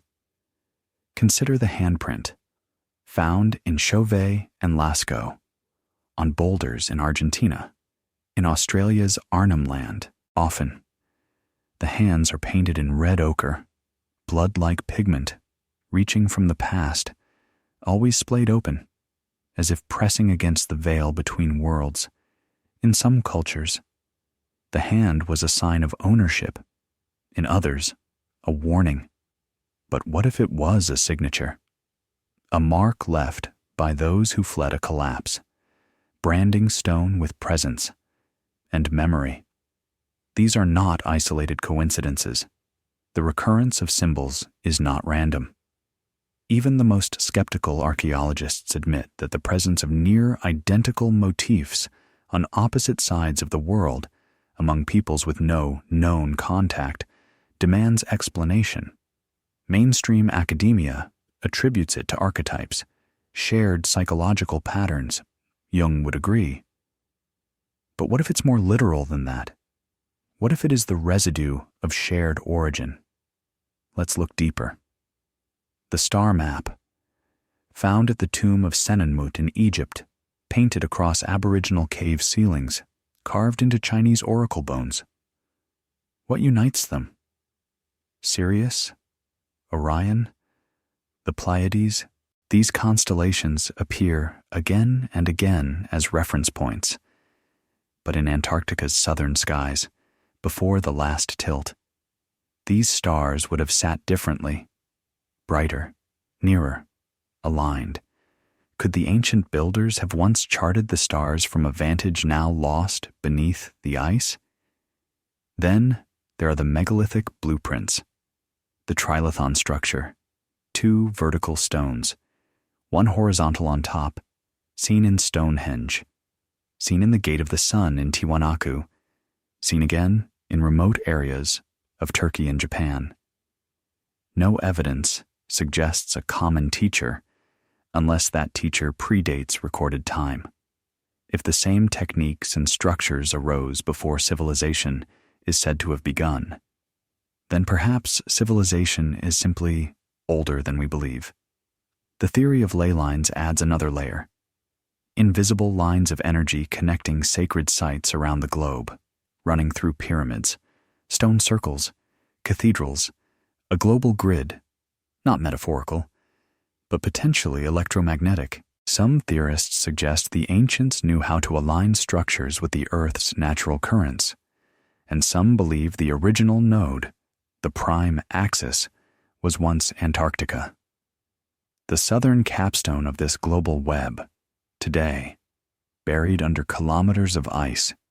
Consider the symbol of the eye of Horus, the third eye in Hindu iconography, the all-seeing eye in esoteric Western traditions, even on U.S. currency. It's an eye that watches, yes, but also awakens. It sees what others cannot. Its recurrence across time is not a coincidence. It is as if some ancient memory watches through it still. The builders knew something, not just how to move stone or measure stars, but how to embed meaning that would survive forgetting. They left clues in symbols, not bound by language, not tied to dialect. Symbols endure because they live in instinct. They don't need translation, only recognition. And then, there is silence, the final symbol, found not in carvings, but in absence, whole temples buried, languages erased, cultures wiped out so thoroughly that only a shadow of their symbol remains. The Olmec were, we say. The Tartessians disappeared.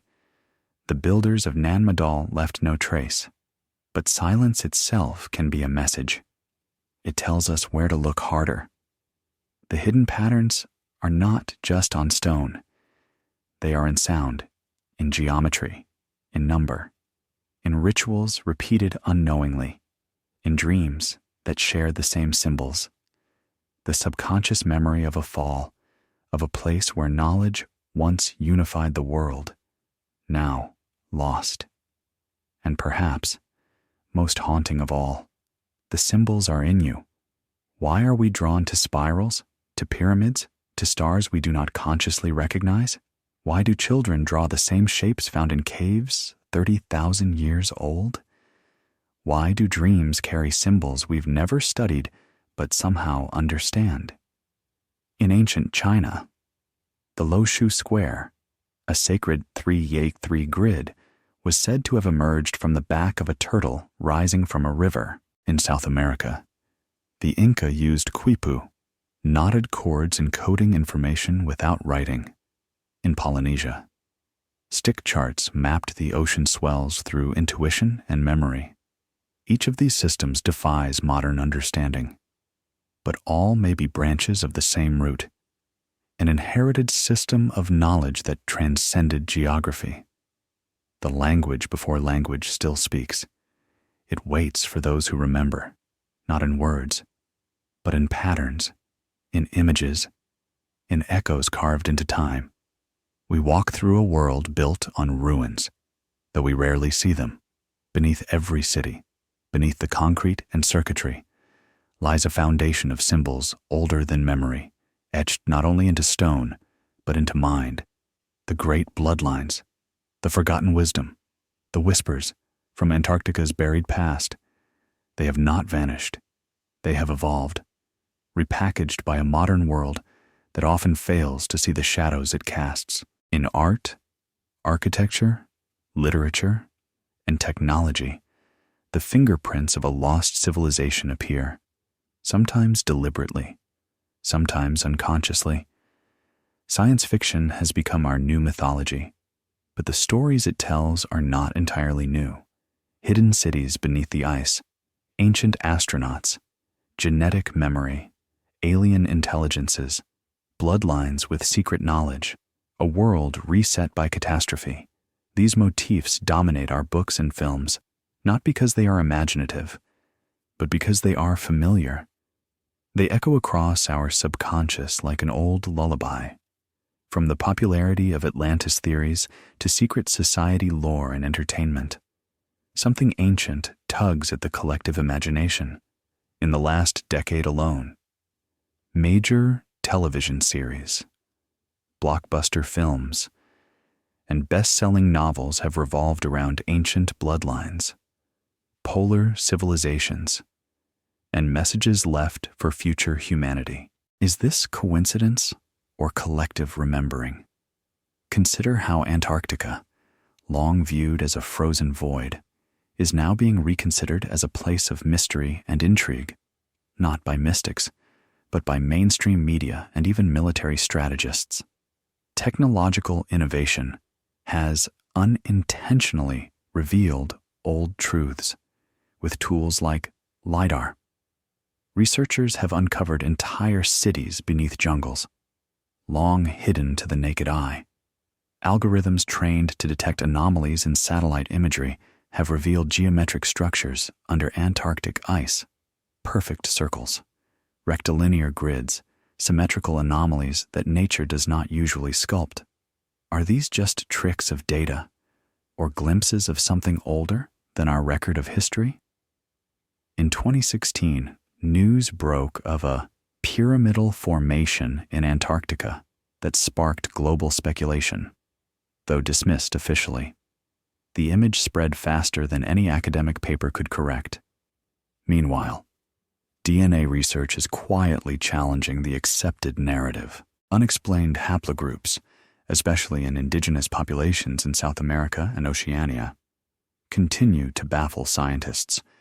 Traces of ancient genetic markers appear where they should not, suggesting transoceanic contact long before Columbus or the Polynesians. One such anomaly, discovered in 2018, connected native South American populations with groups from Australasia. With no known migratory link, could these be the scattered descendants of survivors, long removed from their homeland by water, time, and necessity? Even our collective dreams seem to remember. Carl Jung once wrote of the shadow, the part of the psyche that holds our repressed, primal memories. But what if it also holds racial memory, ancestral experience encoded across generations? In dreams, people report symbols, spirals, submerged cities, tall beings who teach in silence. These reports span cultures and languages, too consistent to dismiss entirely. When enough minds dream the same thing, do we ignore it or investigate it? In global politics, Antarctica has become a quiet frontier. Multiple nations have carved out claims in the name of science, but rumors swirl of ancient artifacts found and hidden. Whistleblowers, former researchers, and declassified documents hint at excavations not disclosed to the public. The official story is always the same: weather research, climate stations, but beneath the frost, something stirs. What demands so much secrecy? In architecture, the motifs persist. Why do banks, courts, and government buildings echo Roman temples? Why does the eye of Providence, a triangle with a single eye, hover over global currencies and institutions? These are not simply aesthetic choices. They are echoes, whether through Freemasonry, esoteric Christianity, or theosophical traditions. Fragments of ancient knowledge have been preserved in secret by those who believe it was never meant to be lost. The bloodline may not be genetic alone. It may also be ideological. Some modern spiritual movements have even embraced this idea outright. The belief in a primal race, or starseed lineages, though often distorted by pseudoscience, stems from something deeper: a longing, an intuitive sense that we are more than we remember, that our origins are not confined to Mesopotamia or Africa, but perhaps began in a world washed clean, encased in silence. To many, this is metaphor, but to others, it is inheritance. Cryptic references to such a lineage have even emerged in the language of whistleblowers and defense analysts. Some speak of ancient technologies buried under polar ice, of sudden and extreme magnetic anomalies in Antarctica, or of structures resistant to ground-penetrating radar. Theories abound of hidden races, some human, some not, who went underground when their world ended. These are just theories, of course, but they grow louder every year culturally. The idea of lost knowledge is no longer fringe. It is mainstream. University courses explore ancient technological anomalies. Museums display artifacts that do not align with the civilizations they're attributed to. Podcasts and YouTube documentaries amass millions of views from audiences hungry not for fantasy, but for something that feels true, not proven, but deeply resonant. The world has begun to suspect that history has holes, and in the silence of the ice, where no footsteps echo and no birds call, the bloodline waits. Not in people, necessarily, but in ideas, in symbols, in stories that have refused to die. You may see it in the logo of a modern tech company, shaped like a stylized eye. You may hear it in a song that makes no literal sense, but awakens something buried. You may feel it when standing in an old cathedral, wondering why the vaulted ceiling makes your heart beat slower. These are not accidents. They are signals. You live in the age of rediscovery as technology accelerates and ancient ice melts. The past will no longer be a quiet whisper. It will roar. The question is whether you will listen or dismiss it, whether you will trace the symbols back to their roots or continue walking across the mosaic without ever seeing the image. And in that moment, standing between forgotten memory and rediscovered truth, you must ask, what are we remembering, and why now? History, we are told, is a record of what happened. Yet when you begin to trace the threads of human civilization, you find a tapestry full of holes. The deeper you dig, the more you discover, not certainty, but absence, erased names, vanished cities, scripts we cannot read, monuments with no builders, and perhaps most perplexing of all, the colossal silence of Antarctica, a continent that, for all our satellites and science, keeps its oldest stories buried under a mile of ice. There are questions no textbook dares answer. Why do so many ancient cultures speak of a golden age that ended in flood and fire?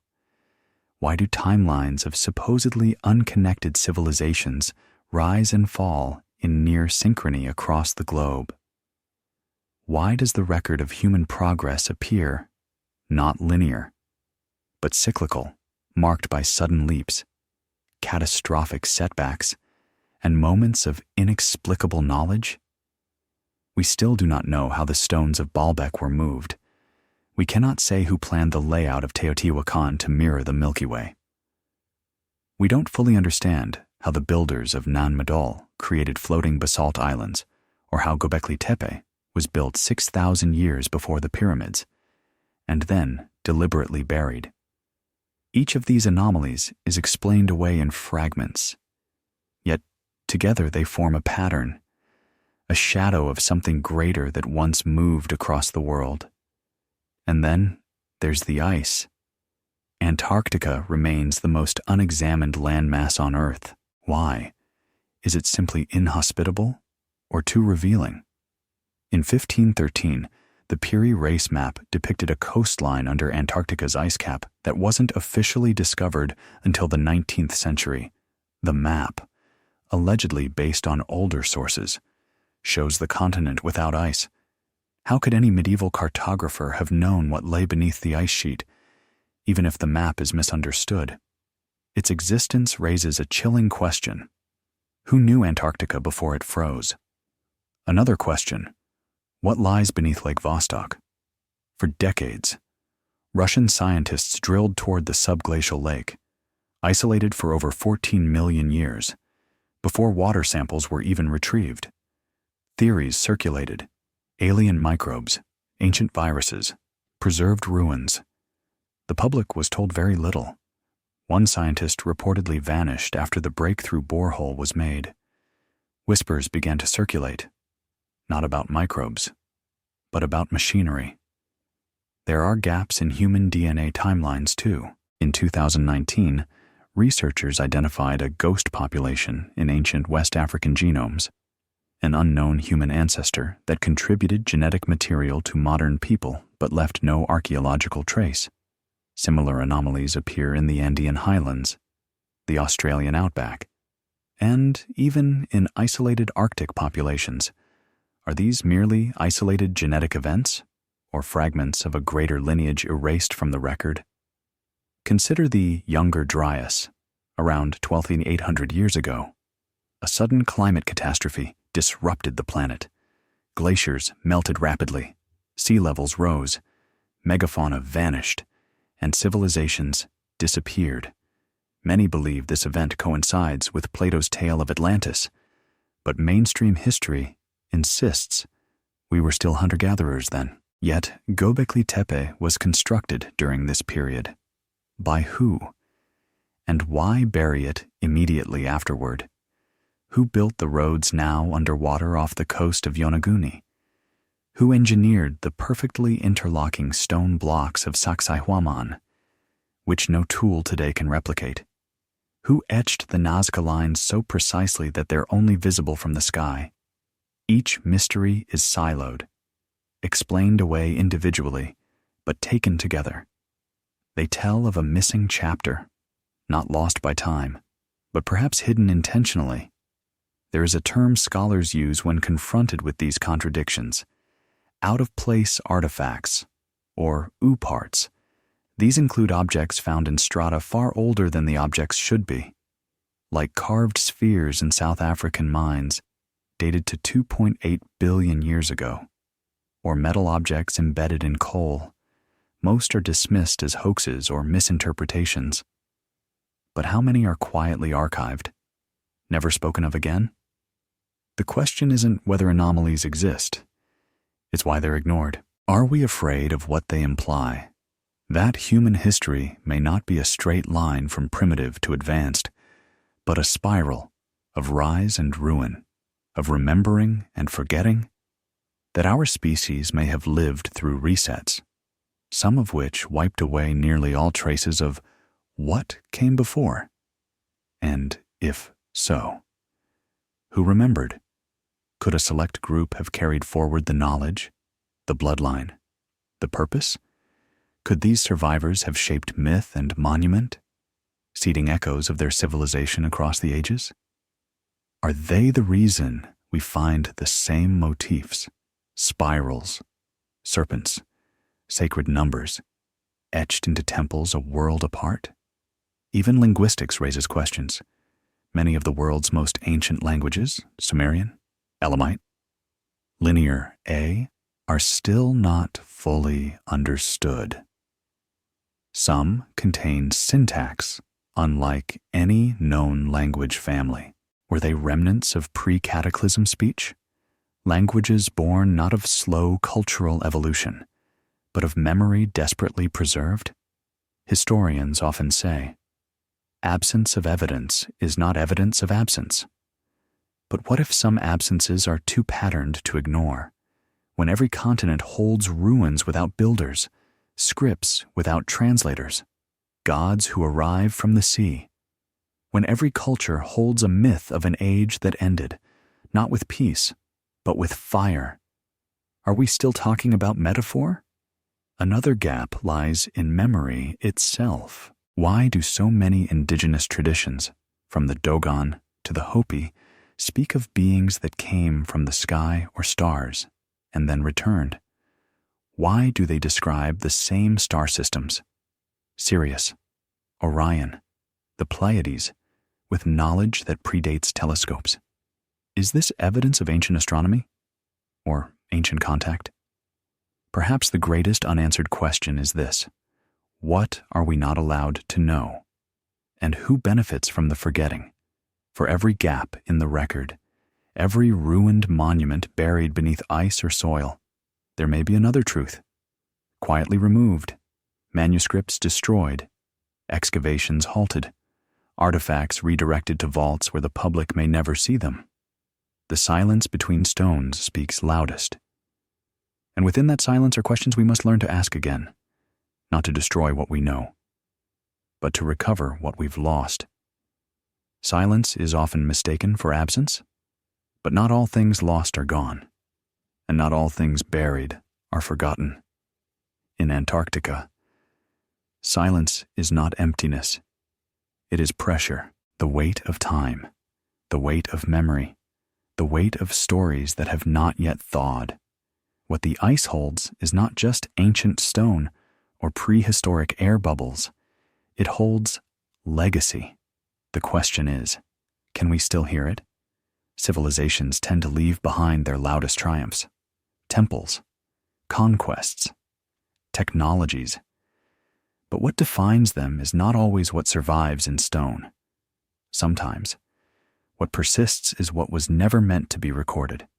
The quiet rituals, the oral traditions, the symbols etched in secret places. Memory lives in the spaces between words, in what is not said, in what is deliberately withheld. The bloodline spoken of in whispers, the one traced back to a forgotten people, perhaps even to Antarctica itself, is not simply about ancestry. It is about memory, not personal memory, but civilizational memory, the kind passed through rhythm, through architecture, through the pull of the stars. This kind of memory resists decay, not because it is strong, but because it is subtle. It survives in lullabies and labyrinths, in ceremonial patterns and dreams repeated across continents. Philosophers often speak of the palimpsest, a parchment written on, erased, and written over again. History is a palimpsest, and the oldest layers still whisper through the cracks. As we walk through the ruins of our world, physical, moral, spiritual, we may feel the shape of something deeper beneath our feet, something that preceded empires, that defined meaning before meaning was named. This is the echo of the first voice. It is not loud. It is not even clear, but it is persistent. Silence itself can be an archive. In many ancient traditions, silence was a spiritual discipline. Monks would take vows, not because they lacked something to say, but because silence was believed to connect them to a greater truth. In the rituals of ancient Egypt, sound itself was considered sacred, and silence, its counterpart, was a bridge to the divine. In the icy stillness of Antarctica, that same kind of silence reigns, not oppressive, not hollow, but pregnant with meaning. You, listener, have felt this kind of silence before, in a forest after snowfall, in a temple when no one else is speaking, in the space between questions where words cannot tread. That silence is not void. It is memory waiting to be awakened. And perhaps the legacy of that lost civilization buried beneath white sheets of forgetting is not a message at all, but a presence, not an answer, but an invitation to remember. Legacy, then, is not what we leave behind. It is what continues to speak through us. If the symbols still appear, if the stories resurface, if the old patterns echo in our art and rituals, then the legacy is alive, not in history books, but in motion, in repetition, in longing. Perhaps legacy is the impulse that keeps us searching when others have stopped asking, the need to uncover, to restore, to remember. What would it mean if the greatest gift of the forgotten was not technology, not architecture, not knowledge, but silence? A deep and enduring silence that teaches us how to listen, not with ears, but with soul, a silence that outlasted catastrophe, betrayal, and extinction. A silence that teaches us, even if the ice covers everything, the truth waits in this light. We must consider that the most powerful bloodline is not one traced by genome, but by memory, not of a lineage that conquers, but one that remembers. A memory not preserved in vaults or archives, but in shared human awe, in the reverence of the stars, the hush before a ritual, the trembling before mystery. But silence can also be a teacher of humility. What we do not know humbles us. It forces us to listen, to reach beyond our own era and certainty. The ancients understood this, the pyramid builders, the temple architects, the astronomer priests. They worked not to impose noise upon the world, but to align with what was already there. They built in silence, in devotion, and in the awareness that memory outlasts fame. That echo is stronger than noise. In Antarctica, where no cities hum and no crowds shout, that echo may still resound. The symbols carved in ice or stone may no longer speak in words, but in geometry, in resonance, like the spiral found in petroglyphs from Ireland to Peru, or the serpent, winding across mythology from Mesoamerica to Mesopotamia, or the triangle, the ancient trinity of body, mind, and spirit, etched into cave walls and cathedral windows alike. Perhaps silence is the only vessel strong enough to carry legacy across time. Words can be misread, translated, lost. But silence, true silence, cannot be misinterpreted. It is felt, not deciphered. In the cold stillness of the Antarctic winds, there may be knowledge too dangerous to speak aloud, too vast to reduce to language, and so it waits, silent, cold, preserved. The question, then, is not whether the legacy is real. The question is whether we are still capable of receiving it, whether our age, filled with noise, with distraction, with spectacle, can still hear a truth that comes without volume, whether we can humble ourselves enough to listen to ice, to shadows, to the long pause between myths. Legacy does not insist. It does not knock down doors or demand attention. It whispers, it lingers, and it returns. In dreams, in stories, in symbols carved on places long forgotten by map or memory. The bloodline may not need to announce itself. It may simply be waiting, for those still willing to listen, for those who understand that silence is not the end of a story, but the sacred space from which stories begin. And so, we arrive at the edge of something profound, a threshold not of information, but of understanding. You stand, perhaps unknowingly, with your feet upon a forgotten foundation, under stars that once guided ships across oceans and secrets across generations. If you pause, if you breathe, if you let the noise fall away, you might just hear it, the pulse, the memory, the silence that binds us. The story never truly ends. It lingers, in breath, in questions, in the spaces between. The tale of Antarctica's hidden bloodline, of a civilization buried beneath millennia of frost, may seem like myth, yet something about it resists being forgotten. Even now, in the darkness of this late hour, something stirs in you, not fear, not disbelief, but recognition. As if this story has not only been told to you, but told for you. For thousands of years, seekers have followed invisible threads across oceans and deserts, across ruins and rites. They were not treasure hunters. They were not driven by conquest. They were listeners. They understood that history whispers more than it speaks, and that the sacred often hides in the margins. If you've made it this far, perhaps you too are one of them. Antarctica's silence is not empty. It is waiting. Waiting for the right questions. Waiting for the soul tuned to hear. Perhaps what lies beneath the ice is not a monument, but a memory. Perhaps it is not meant to be excavated, but awakened. Legends say that the ancient ones encoded their knowledge not in stone or steel, but in vibration, symbol, and story, forms that cannot be broken, only remembered.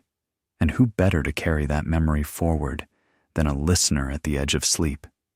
You have journeyed through fire and flood, betrayal and belief, across cataclysms and corridors of silence.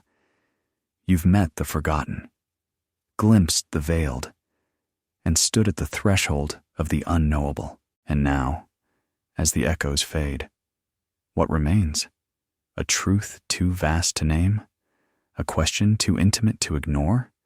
They say those who remember are never truly alone, that within every question asked in good faith, an answer is stirred somewhere, someday. Maybe not in your lifetime, maybe not in words, but in resonance, in alignment, in the slow unfolding of a world not ruled by noise, but by rhythm, by pattern, by spirit. You are not simply a viewer. You are a vessel, a keeper of questions, a bearer of symbols that once guided ships through ice and time. And if the stories are true, if the bloodline did endure, seated in silence across centuries, then you may already be part of it, not by name, not by DNA, but by remembering. That is the only rite of passage now, to remember and to wonder. Perhaps you'll never stand on Antarctic ice. Perhaps you'll never decode a forgotten glyph or unlock a frozen chamber, but in the quiet moments, in dreams, in intuition, in the chill that runs down your spine when truth draws near, you will feel it, that ancient rhythm, that sacred pulse, that whisper too old to be silenced. This is the quiet inheritance, not gold, not power, but the sacred task of wonder.